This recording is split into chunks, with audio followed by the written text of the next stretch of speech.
Saludo, República Dominicana, a todos los habitantes que habitan esta isla tan hermosa y tan bella, y así como también a nivel internacional a los que nos siguen a través de los diferentes canales y a través de las redes sociales. Como siempre, vamos a elevarle una plegaria al Señor para que Él nos bendiga cada día, nos dé la fortaleza, la fe y la fuerza necesaria para seguir hacia adelante. La palabra de hoy está tomada del Santo Evangelio según San Lucas. Lectura del Santo Evangelio según San Lucas. En aquel tiempo dijo Jesús: «Ay de vosotros, fariseos, que pagáis el diezmo de la hierbabuena, de la ruda y de toda clase de legumbres, mientras pasáis por alto el derecho y el amor de Dios. Esto habría que practicar sin descuidar aquello. Ay de vosotros, fariseos, que os encantan los asientos de honor en las sinagogas y las reverencias por la calle. Ay de vosotros que sois como tumbas sin señal, que la gente pisa sin saberlo». Un maestro de la ley intervino y le dijo: «Maestro, diciendo eso nos ofendes también a nosotros». Jesús replicó: «Ay de vosotros también, maestros de la ley, que abrumáis a la gente con cargas insoportables, mientras vosotros no la toquéis ni con un dedo». Palabra del Señor. Gloria a ti, Señor Jesús. Esta palabra del Señor que nos alimenta y que cae en terreno fértil. Oh Señor Jesús, bendice a cada uno de nosotros. Pues bien, así iniciamos con entusiasmo en el Señor, sobre todo su espacio Abogado, Justicia y Sociedad. Nos vamos a unos consejos comerciales.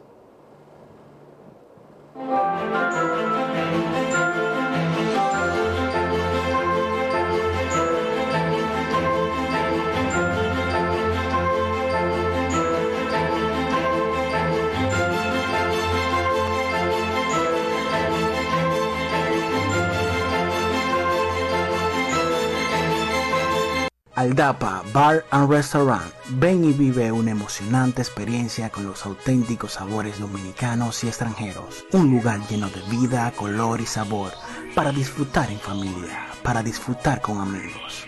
Las mejores y más exclusivas cervezas artesanales, locales e internacionales. Estamos ubicados en Los Montones Arriba, San José de las Matas. Aldapa Bar and Restaurant. Que no te lo cuenten.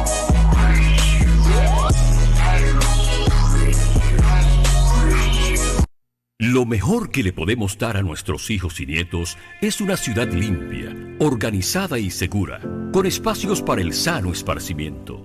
En Santiago de los Caballeros hemos superado la triste etapa de vivir en abandono y desorden. Es que Abel Martínez se propuso hacerlo como una meta de entrega y amor por su ciudad. La población lo ha logrado, lo ve, lo disfruta, lo vive y sobre todo lo ha entendido. Pero aún no terminamos. Seguimos trabajando.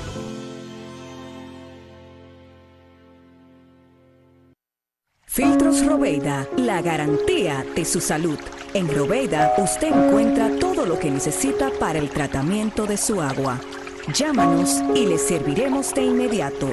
809-581-8322 Santiago. Filtros Robeida, la garantía. ¿No pagas a su orden?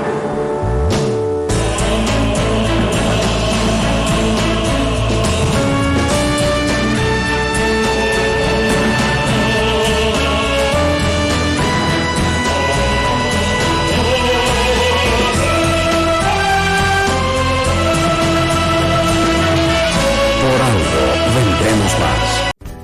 MB y Reyes, asesores de seguros. Nelson Reyes y Yomara Barrero profesionales altamente capacitados para orientarte en la obtención de tu seguro.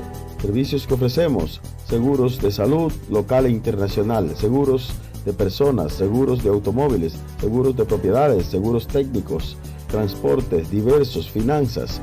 Comunícate con nosotros a través de Facebook, Asesores de Seguros MB y Reyes. En Instagram, Asesores MB y Reyes. En WhatsApp, 829-851-0638.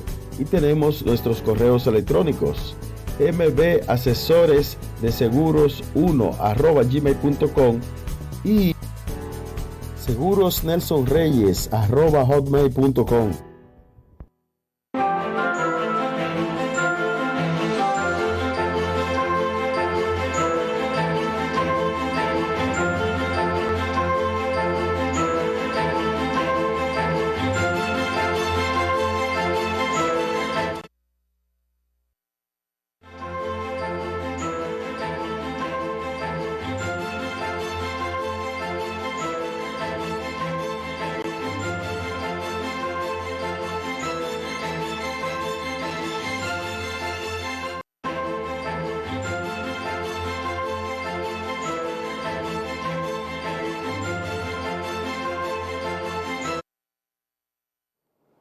Bien, señores, hoy contamos con nosotros un gran intelectual, académico, pero sobre todo un gran ser humano, un hombre humilde y sencillo. Él es el magistrado Juan Carlos Vircán Sánchez. Él es el Procurador General titular de la Procuraduría Regional de Santiago de los Caballeros. Muy buenos días, magistrado. ¿Cómo está usted? Saludos, Cueva. ¿Cómo estás? Bien, gracias a Dios, magistrado. Bueno, y contento y orgulloso de tenerlo por acá, magistrado, para saborear, para degustar también de sus conocimientos académicos e intelectuales. Vamos a dar una pequeña pincelada acerca de lo que es el magistrado Vircán, como todos así le conocemos en el ejercicio. Él es licenciado en Derecho en la Universidad Pontificia Universidad Católica Madre y Maestra de Santiago de los Caballeros. También tiene maestría en Derecho Procesal Penal y Penal de la Escuela del Ministerio Público. Ha escrito libros acerca de lo que es la criminología contemporánea, de la cual vamos a estar hablando. Ha impartido charlas, conferencias, etcétera. Pero vamos que sea de su propia voz, que nos explique a nosotros en cuanto a su quehacer y en cuanto a su vida cotidiana. Bien, magistrado. Sí, un saludo primero a toda la teleaudiencia que sigue este programa, muy importante. Resumiendo bastante, podemos decir, igual que nuestro padre, nosotros estudiamos Derecho. Mi hermana también, que vive fuera del país, es abogada. O sea, de una familia, los dos hermanos estudiamos Derecho. Y yo me especialicé en el área penal, en el área criminal.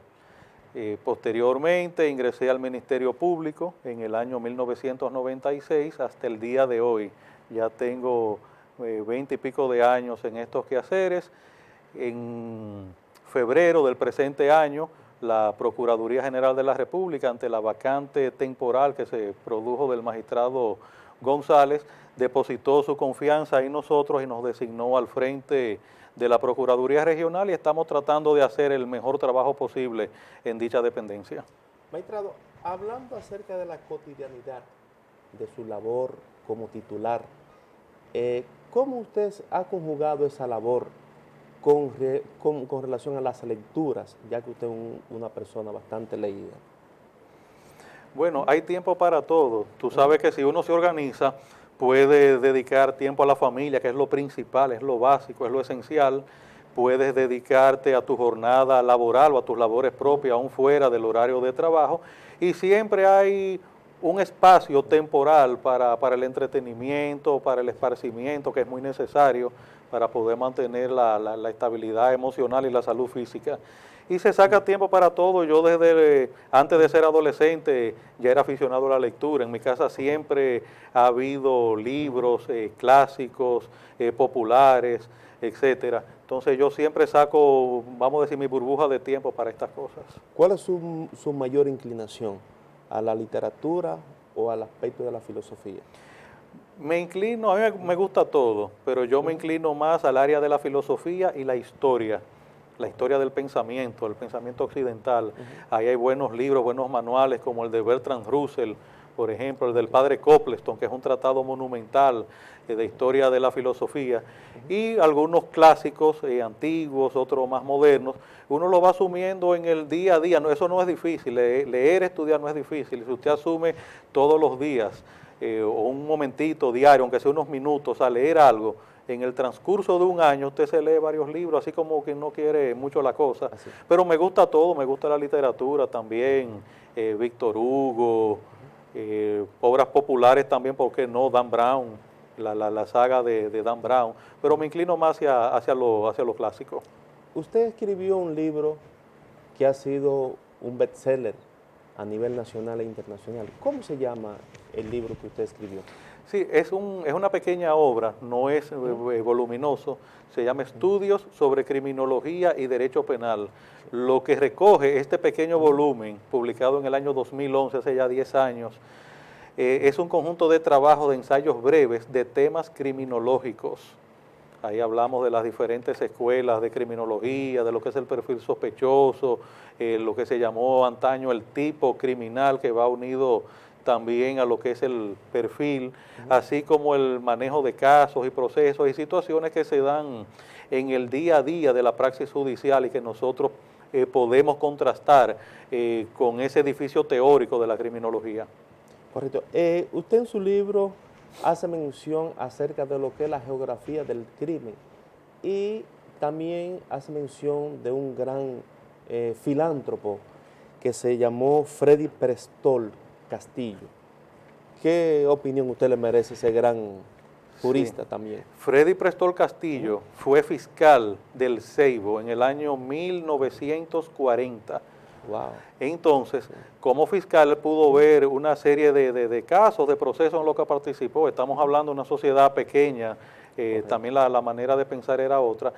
Y al cumplirse ya el 10º aniversario de la era de Trujillo, el régimen quiso presentar, vamos a decir, una especie de memorias que recogiera todo el quehacer político y social de esos primeros 10 años. Y la Procuraduría General de la República, o la Secretaría de Estado de Justicia, como se llamaba, presentó una serie de trabajos. Freddy Prestol Castillo hizo un levantamiento de los casos de la República Dominicana, los casos que manejaba el Ministerio Público, para dividir dónde se presentaba, por ejemplo, el robo, dónde se presentaba el homicidio y ese tipo de cosas. Entonces el resultado fue un breve trabajo titulado Distribución Geográfica del Crimen. A los que les gusta la literatura hay una nota importante y curiosa. Si tú revisas ese pequeño trabajo, él habla del contrabando y la frontera, y dice que la frontera es en ese entonces todavía lo es, una zona permeable al contrabando. Y resulta que él dice que lo que separa a la República Dominicana del estado de Haití es un río, y dice que se pasa a pie. Oye el nombre, dice, lo que separa es un pequeño río que se pasa a pie. Eso fue en el año 40. En el año 73 salió una novela de Freddy Prestol Castillo titulada El masacre se pasa a pie, que es un clásico de la literatura dominicana. Ya el título de esa obra estaba en 1940 en la mente del autor, y él dice que básicamente el Código Penal se resumía en los artículos del robo, básicamente el robo en los campos, el artículo 388. Estamos hablando de 1940, no había las grandes urbes de Santo Domingo, Santiago, San Francisco de hoy día, la vida era mucho más simple, mucho más sencilla, y todo se resumía, según Freddy Prestol Castillo, a los robos en los campos, mover las empalizadas, y ocasionalmente, él decía, de manera excepcional, el gran crimen de sangre, sobre todo de tipo pasional. Ese era el panorama de la República Dominicana en 1940, antes de que se hablara de sicariato, lavado de activos, narcotráfico, etcétera. ¿Usted cree que él tiene razón cuando describe en cuanto a la geografía del el crimen que la gran cantidad de crimen que existe en nuestro país es pasional? Bueno, es difícil que tú tengas un hecho, cualquier acción humana, que no esté movida, vamos a decir, por un interés que tenga un móvil. O sea, tú puedes tener, por ejemplo, un caso de sicariato, tiene una persona que está pagando o está dando algo a cambio de que una persona atente contra la vida de otro. Pero siempre, en todo hecho, siempre hay una causa. Y las pasiones humanas, es decir, las pulsiones conductuales del ser humano, se mueven conforme a los estímulos. No es privativo de la República Dominicana, ni del Caribe, ni de Latinoamérica. En todas partes hay los feminicidios, en España, en Rusia, en todas partes. Pero sí, ciertamente, detrás de cada homicidio, de cada hecho de sangre, generalmente, salvo casos excepcionales, hay una fuerte lucha de pulsiones internas del individuo o conflictos muy exacerbados, producto del momento. Sí. Cuando usted estuvo en el departamento de homicidio, ¿cuál fue la experiencia que usted se llevó cuando usted estuvo ya realizando esas labores?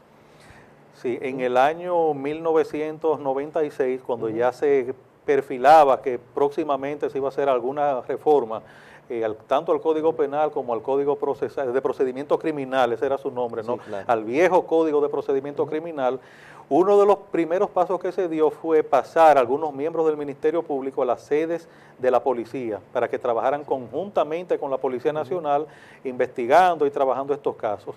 Claro, evidentemente se trataba de un experimento, un ensayo.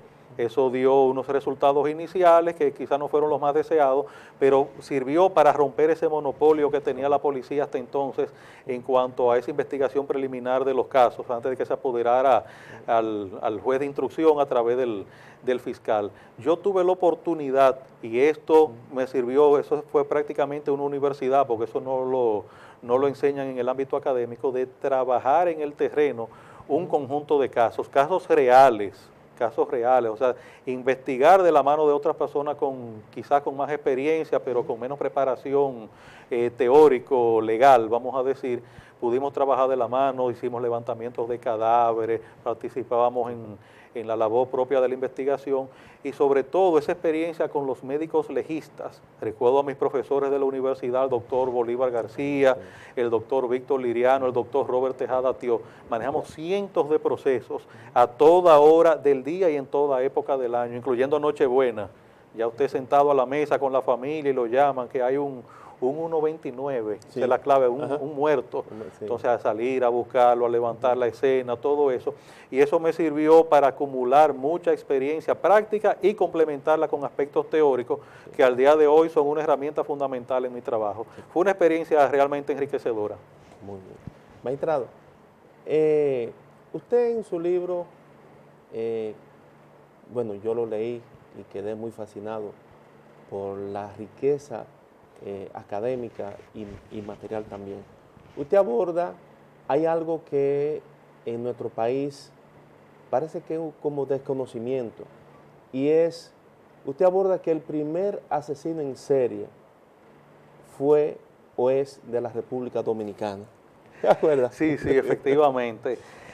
Sí, leyendo un poco de historia, complementando fuera del ámbito jurídico, Casimiro Nemesio de Moya, que tiene una historia del descubrimiento en 3 volúmenes, que fue una persona activa en la vida dominicana, incluso en la política, hablaba del comegente. Era una especie de leyenda, pero el personaje realmente sí existió. Estamos hablando en época de la colonia. Luego se determinó que se llamaba Luis Beltrán y que era nativo, que ahí quedaba la duda si era de Pontezuela o de Guazumal. Era una persona que perseguía a mujeres indefensas, a niños, ancianos, personas vulnerables, y les daba muerte. Ese es el hecho real. Pero ¿qué ocurre? Como esa persona cometía un hecho en un lugar y en otro lugar distante aparecía, por ejemplo, una persona muerta, empezó a dársele forma a la leyenda de que él podía recorrer grandes distancias en prácticamente nada de tiempo, casi al instante, y ahí surgió la leyenda, ahí viene ya ese folclore tan propio de los dominicanos, que hablan del galipote y otras figuras mitológicas. Entonces se creó una especie de mito alrededor de eso, que se hacía invisible, que desaparecía al tocar el agua, y finalmente un contingente de agentes del orden, conjuntamente con un alcalde de una comunidad de La Vega, haciendo uso incluso de cuestiones folclóricas hoy día, pero que el campesino lleva dentro de sí, que tiene que ver con santería y esas cosas, le prepararon un bejuco de indias, y con eso lo podían atar, no sé. El asunto es que se pudo capturar a esta persona que produjo 8 muertes contabilizadas, extraía las vísceras, las cocinaba, o sea, se creía que era antropófago, pero después de un juicio sumario se llevó a la ciudad capital y allá se ejecutó. O sea, se le dio muerte en ese tiempo no se hablaba de criminología, ni mucho menos, porque estamos hablando de otro siglo, 1500 y pico, siglo XVI. Pero sí es un capítulo de nuestra historia donde la realidad, el hecho real, se conjuga con la leyenda. Y sobre eso incluso escribió don Constancio Bernardo de Quirós, un nacional español, un mega intelectual, si podemos utilizar ¿Cómo se llama? Constancio Bernardo de Quirós Pérez. Él es familia o era familia de Roberto Casá. Okay. Un gran historiador, procesalista, abogado, alpinista, sabía de literatura, de filosofía, de arte, de ciencias naturales, o sea, un verdadero intelectual, escribió cientos de libros, literalmente cientos de libros, y tradujo al alemán, desde el italiano al alemán, la obra de César Lombroso. Que no es fácil. Que no es fácil, o sea, sí, siendo español, sabía italiano, sabía alemán y tradujo esa obra. Resulta que con la guerra civil en España, muchos ciudadanos españoles tuvieron que ir al exilio, don Constancio fue uno de ellos. Dice su sobrino nieto, Roberto Casá, que tuvo que salir con lo que tenía encima, sin un solo libro y documento, y en una condición tan deplorable que cuando llegó a Francia, pensaban que se trataba de un indigente, o sea, de una persona harapienta, un loco, y lo embarcaron hacia América. Cuando llega a República Dominicana, Trujillo, o el gobierno, mejor dicho, lo colocó conjuntamente con otros ciudadanos españoles exiliados en una finca de San Francisco de Macorís. Pero un abogado llamado Narciso Conde Pausas se da cuenta de que los compañeros de esa persona, cuando se dirigían a él o cuando le saludaban, se destocaban, es decir, se quitaban el sombrero, se dirigían con mucho respeto, y dice, bueno, pero este señor es como diferente al resto, y deciden indagar. Oye, ¿dónde fue que indagaron? En la enciclopedia Espasa. No es como ahora que la información fluye, que yo subo algo a las redes y está disponible por escrito. Los libros antes había que escribirlos. Cuando un libro salía a la calle ya tenía mucho tiempo que se había hecho, estaba en prensa. Y ahí salió todo el currículum de don Constancio Bernardo de Quirós, gran intelectual. Entonces se habla con las autoridades del lugar para que se le permitiese dar clases en la Universidad de Santo Domingo, que más adelante sería la Universidad Autónoma de Santo Domingo, donde impartió criminología y derecho penal. Él daba un curso semanal los sábados a un grupo de entusiastas, estamos hablando de los años 40, y eso luego se plasmó en un pequeñito libro, pequeño en tamaño, pero grande en contenido, titulado Cursillo de Criminología y Derecho Penal. Es del año 1940. Finalmente, don Constancio se dio cuenta, igual que se dio cuenta también don Luis Jiménez de Azúa, que estuvo en República Dominicana antes de fundar su escuela de Derecho Penal en Argentina, que aquí no había muchas condiciones en el ámbito académico, era muy limitado y decidió emigrar a México. En México entonces publica otras obras de criminología, incluyendo la criminología dominicana, que es un pequeño folleto que recoge nuestro quehacer criminológico. Ese es el primer criminólogo en la República Dominicana, pero como pionero, porque el primer criminólogo de la República Dominicana es Leoncio Ramos.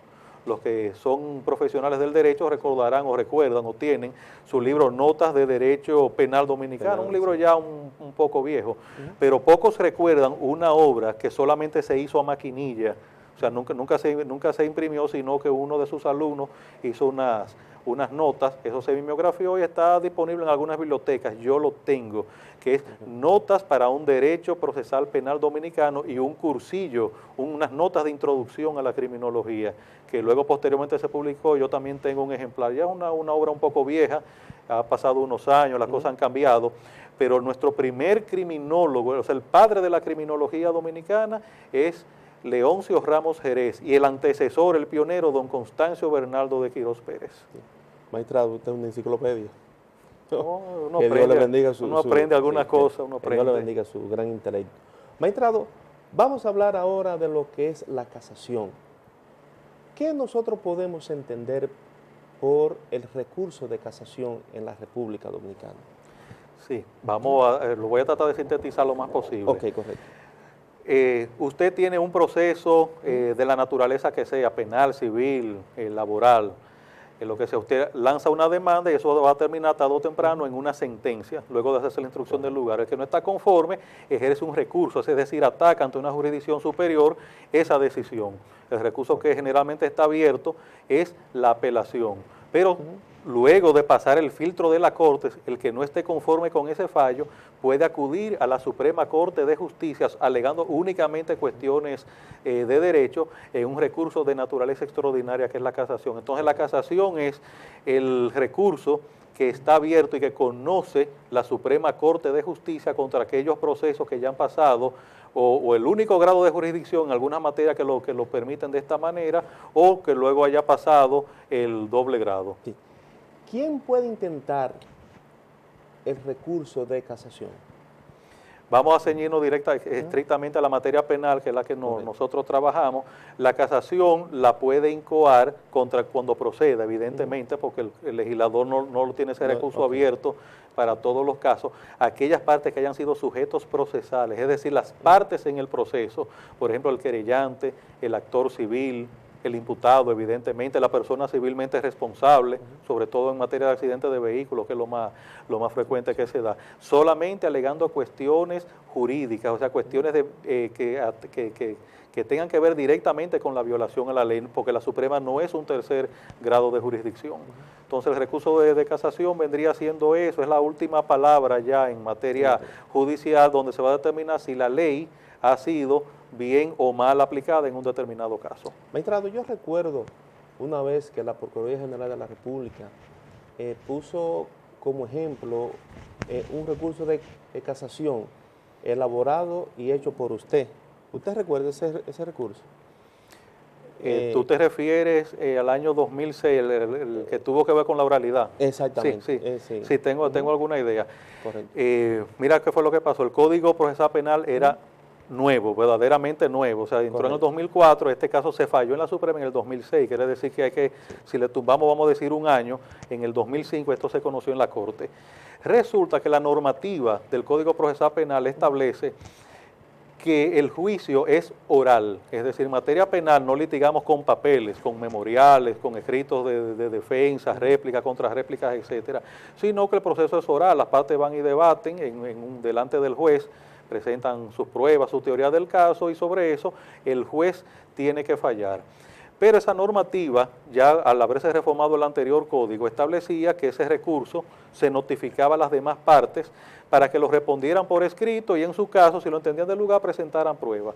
La Corte de Santiago entendió originalmente que el que no respondiera por un escrito a través de un memorial de defensa, ese recurso no tenía derecho a la palabra.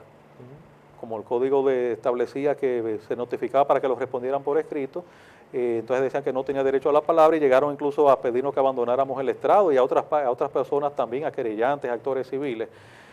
Yo entendía que no, fui a la Corte Suprema, a la Suprema Corte de Justicia, su segunda sala específicamente, diciéndole que el juicio era oral y que ese requisito que establecía el código no estaba previsto a pena de nulidad. Tú sabes que hay un principio fundamental que dice que no hay nulidad sin texto. Entonces la Suprema Corte de Justicia entendió que ciertamente, como alegábamos, ese no era un requisito que estaba previsto a pena de nulidad y que la naturaleza del proceso penal en la República Dominicana es su carácter oral, que lo que no se podía hacer era ir más allá del ámbito del recurso para perjudicar al imputado. Casó la sentencia y ya a partir de ese momento no hemos tenido mayor inconveniente con los magistrados amigos de la Corte de Apelación de aquí de Santiago. Bueno, fue todo en el sentido amplio de la palabra, fue algo académico e intelectual.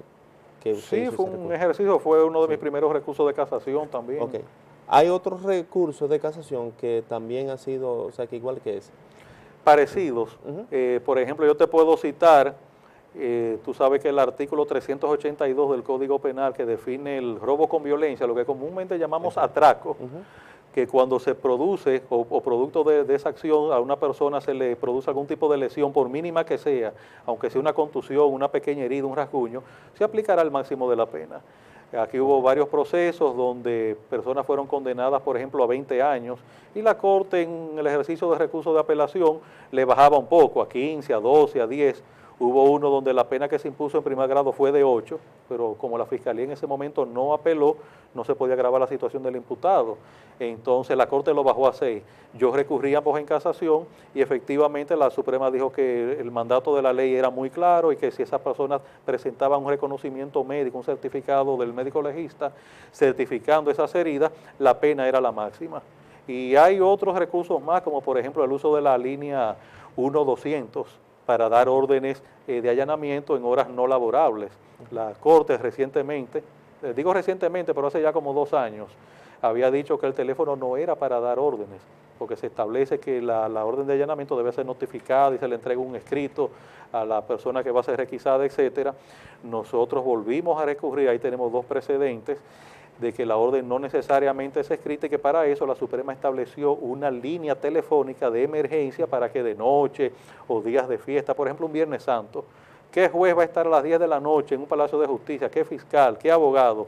A las 10 de la noche de un Viernes Santo, para poner un caso radical, pero puede ser un día común y corriente a las 1, a las 2 de la mañana. Se contacta al juez a través de ese teléfono y en una llamada que es monitoreada, registrada y al otro día se imprime.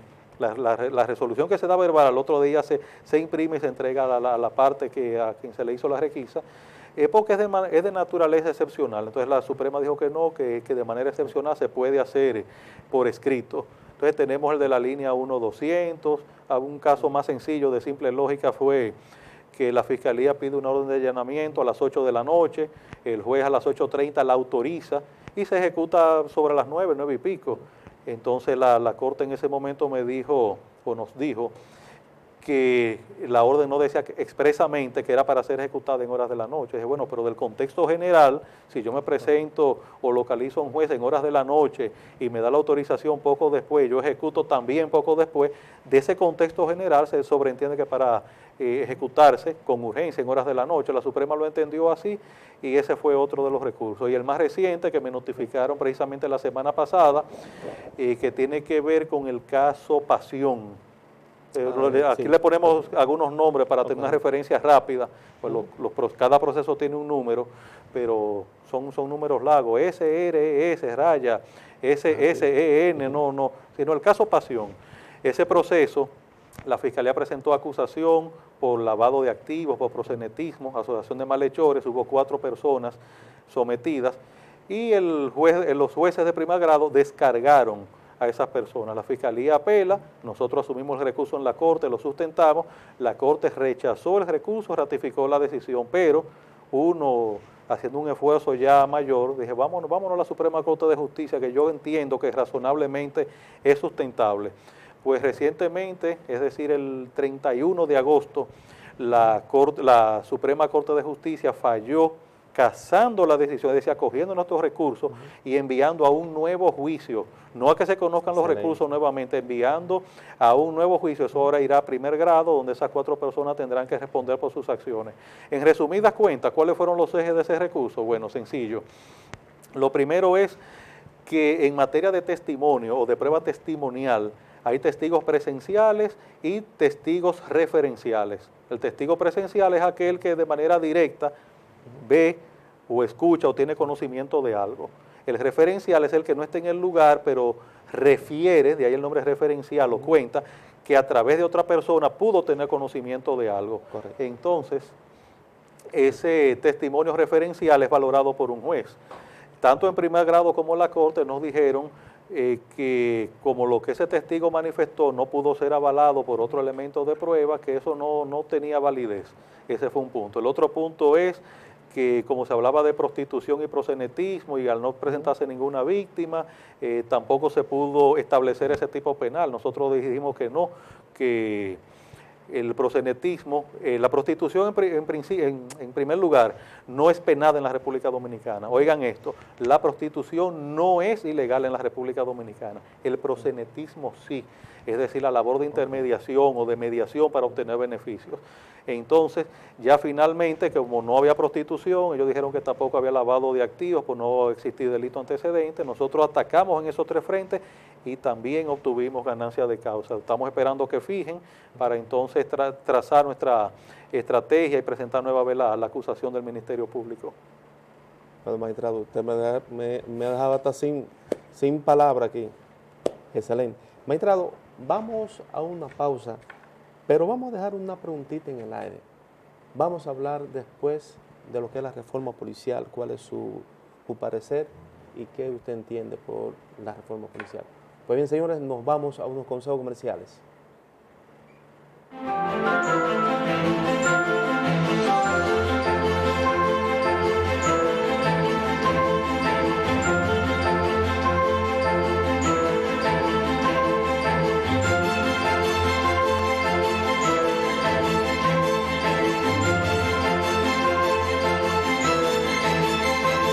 Aldapa Bar and Restaurant. Ven y vive una emocionante experiencia con los auténticos sabores dominicanos y extranjeros. Un lugar lleno de vida, color y sabor para disfrutar en familia, para disfrutar con amigos. Las mejores y más exclusivas cervezas artesanales, locales e internacionales. Estamos ubicados en Los Montones Arriba, San José de las Matas. Aldapa Bar and Restaurant. Que no te lo cuenten.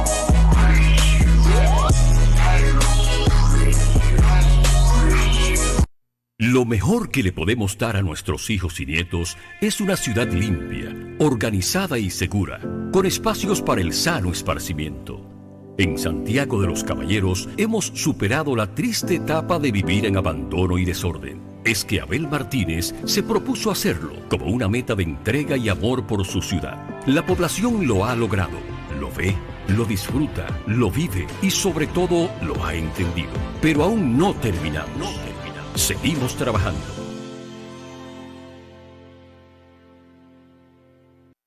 Filtros Roveida, la garantía de su salud. En Roveida usted encuentra todo lo que necesita para el tratamiento de su agua. Llámanos y le serviremos de inmediato. 809-581-8322 Santiago. Filtros Roveida, la garantía. ¿No pagas a su orden?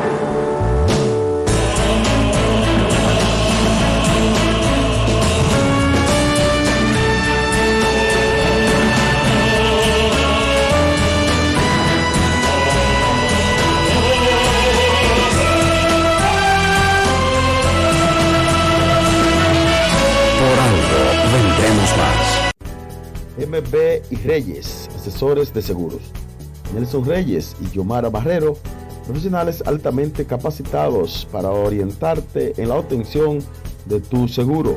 Servicios que ofrecemos: seguros de salud local e internacional, seguros de personas, seguros de automóviles, seguros de propiedades, seguros técnicos, transportes diversos, finanzas. Comunícate con nosotros a través de Facebook. Asesores de Seguros MB y Reyes. En Instagram, Asesores MB y Reyes. En WhatsApp, 829-851-0638.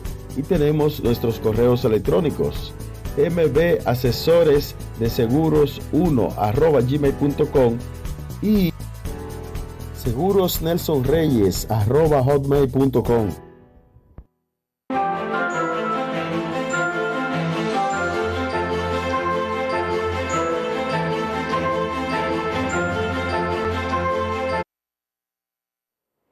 Bien, señores, conversando con el magistrado Juan Carlos Vircán Sánchez. ¿Usted es familia de Luis Sánchez?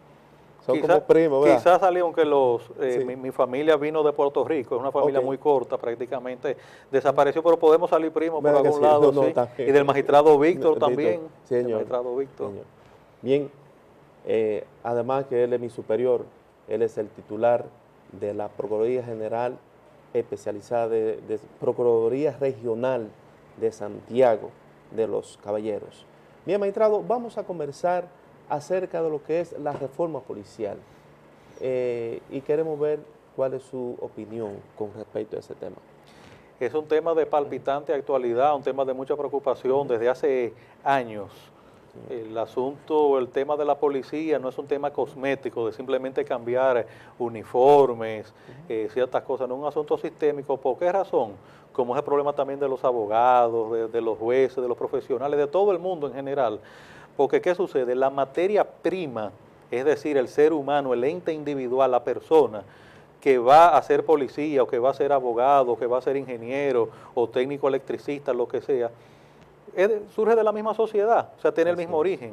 Es como dicen popularmente muchas personas, no somos suizos, entonces no podemos exigir a nivel de superestructura algo diferente a la pauta que nos traza, los sustratos de la infraestructura. Entonces ese problema de la policía es muy complejo, mucho más complejo de lo que se ve, no radica solamente en reclutar nuevo personal, sino que también tiene que haber una educación de valores y de compromiso en ese sentido.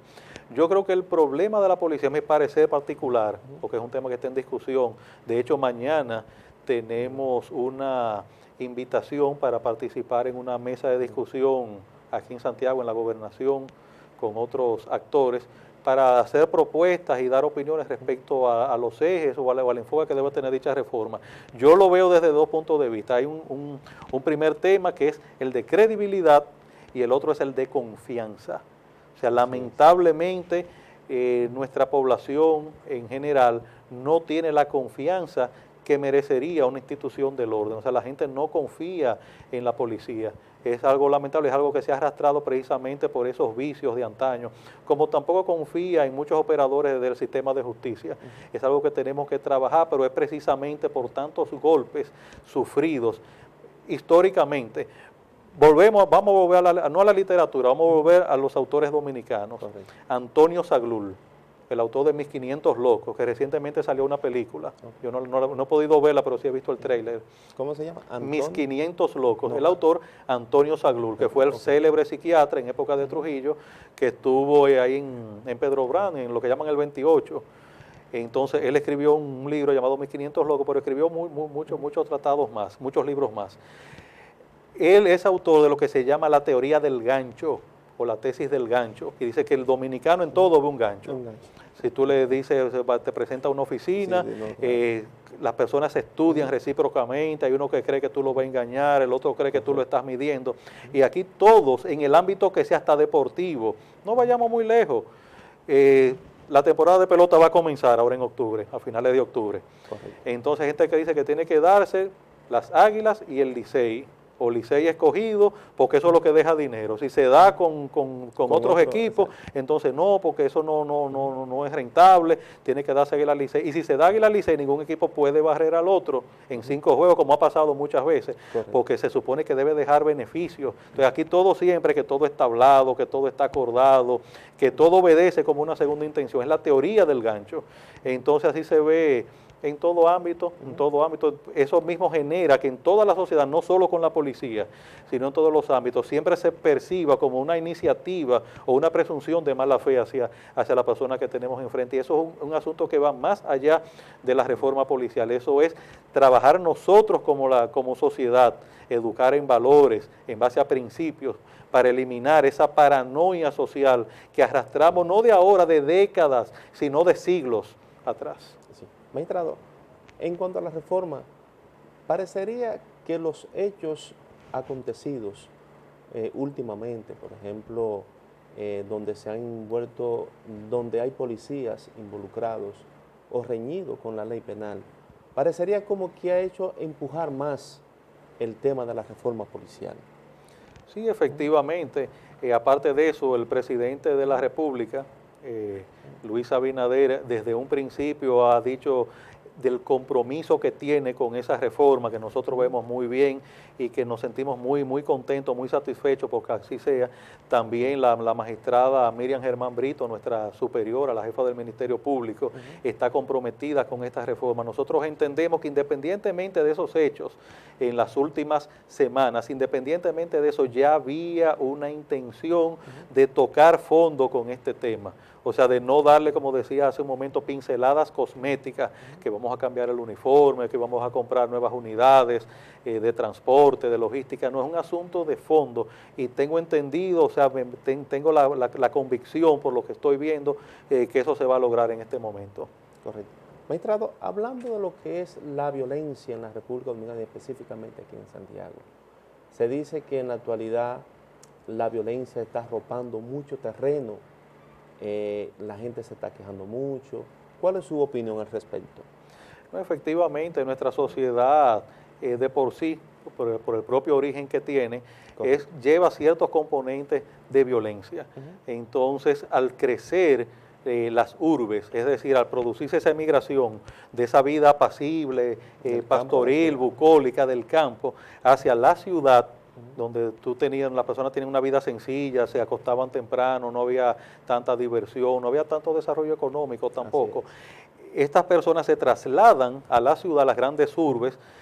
¿Y a qué se dedican? Se dedican, por ejemplo, al motoconcho, al pluriempleo, etcétera. Entonces, eso va haciendo crecer, como se ha visto en otros países, por ejemplo, Venezuela, Colombia, Francia también. Francia tiene sus cinturones de miseria. Alrededor de las grandes urbes hay cinturones de personas marginadas. Sobre eso se ha escrito mucho, sobre la exclusión.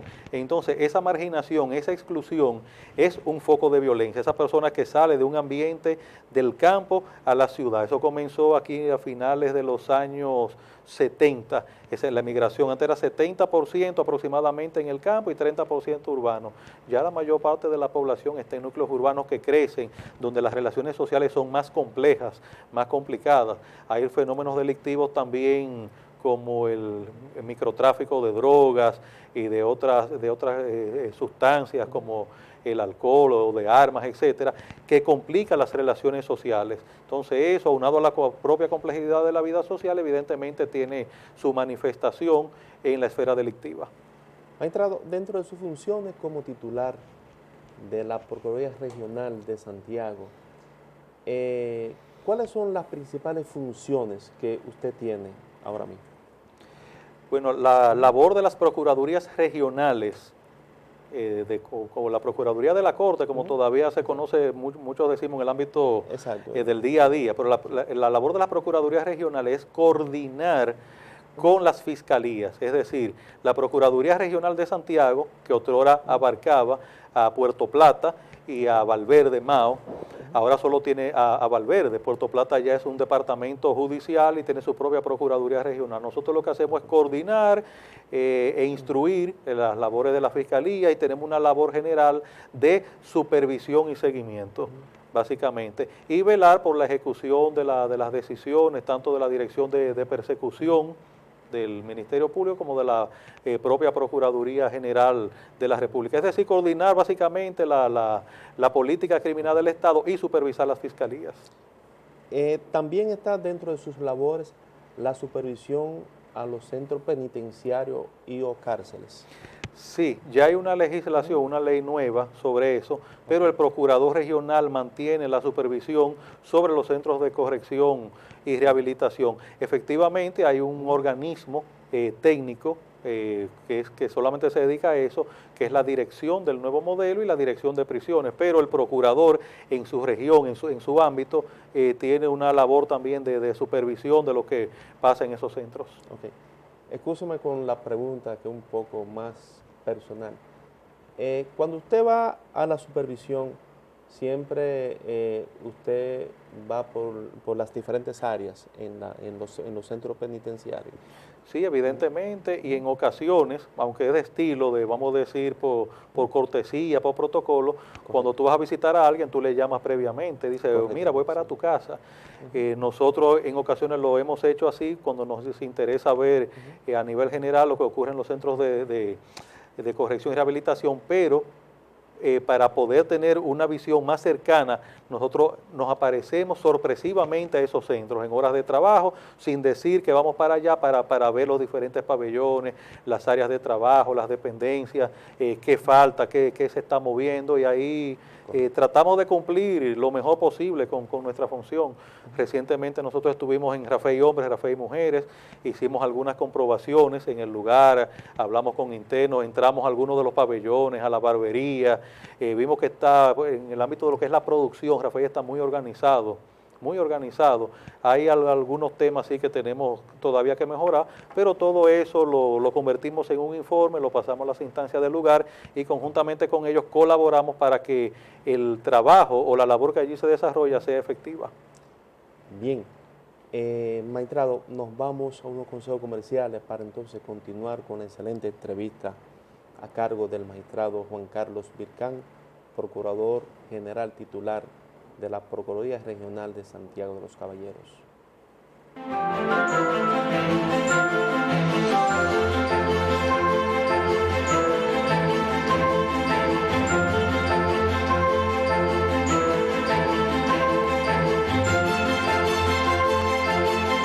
Aldapa Bar and Restaurant. Ven y vive una emocionante experiencia con los auténticos sabores dominicanos y extranjeros. Un lugar lleno de vida, color y sabor para disfrutar en familia, para disfrutar con amigos. Las mejores y más exclusivas cervezas artesanales, locales e internacionales. Estamos ubicados en Los Montones Arriba, San José de las Matas. Aldapa Bar and Restaurant. Que no te lo cuenten.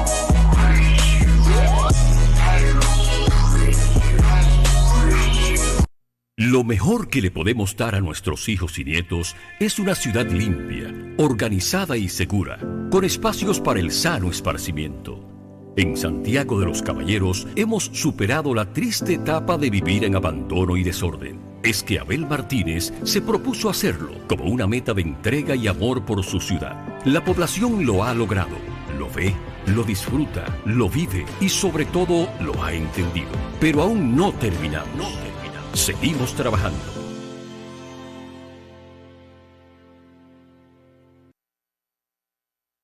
¿No pagas a su mujer?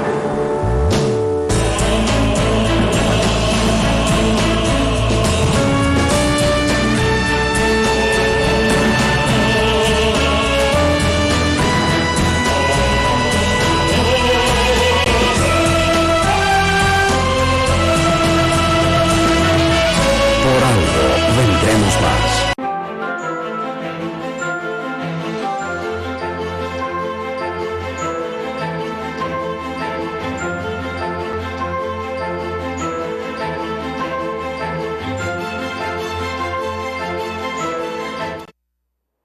Bien, señores, conversando con el magistrado Juan Carlos Vircán, ya en la parte final, como decía el príncipe Luis Sánchez en el epílogo, ¿cuál es la exhortación, magistrado, que usted nos da a la ciudadanía y a todos nosotros? El único consejo que puedo darles a la ciudadanía es que el derecho penal siempre llega tarde. Es decir, cuando las autoridades actúan, ya se ha consumado o se está realizando una infracción que generalmente provoca daños, a veces daños leves, pero a veces daños muy graves o verdaderas tragedias. Entonces, eviten colocarse en la esfera del derecho penal. Vamos a tratar de entendernos, de dialogar, de resolver nuestros problemas de manera amigable o a través de un intermediario o un amigable componedor, porque muchos de estos conflictos que terminan en tragedias se pueden resolver inicialmente hablando, si se abordan oportunamente. Entonces, el único consejo que yo le puedo dar a todos y a todas es: traten de conversar más, de resolver sus conflictos, sus problemas con el vecino, con el jefe en el trabajo, con su empleado, en el colegio, en la universidad, en todas partes, dialogando, hablando y evitando caer dentro del sistema de justicia, porque una vez que se abre esa puerta, sabemos que hay una victimización secundaria donde las personas tienen que asumir roles, perder tiempo en procesos y todo eso. Vamos a trabajar y educar a nuestros hijos para que eviten la violencia, para que se pongan de acuerdo con los demás. Eso es posible. No hay que tener una gran educación, una gran formación, sino fuerza fuerza de voluntad para evitar que las cosas pasen a un extremo de gravedad. Ese sería en suma el consejo que yo le puedo dar de manera general a todos. Sí, bien, magistrado, de parte nuestra y de parte del equipo de trabajo y también de parte de Luis Porfirio Sánchez, le damos las gracias infinitas de degustar de sus amplios conocimientos, brillante, excelente. ¿Qué más decirle? Que Papá Dios me les ilumine a usted y a su hermosa familia. Gracias. Pues bien, señores, no hay tiempo para más. Que Papá Dios me le cuide y nos vemos en una próxima entrega. Bye, bye.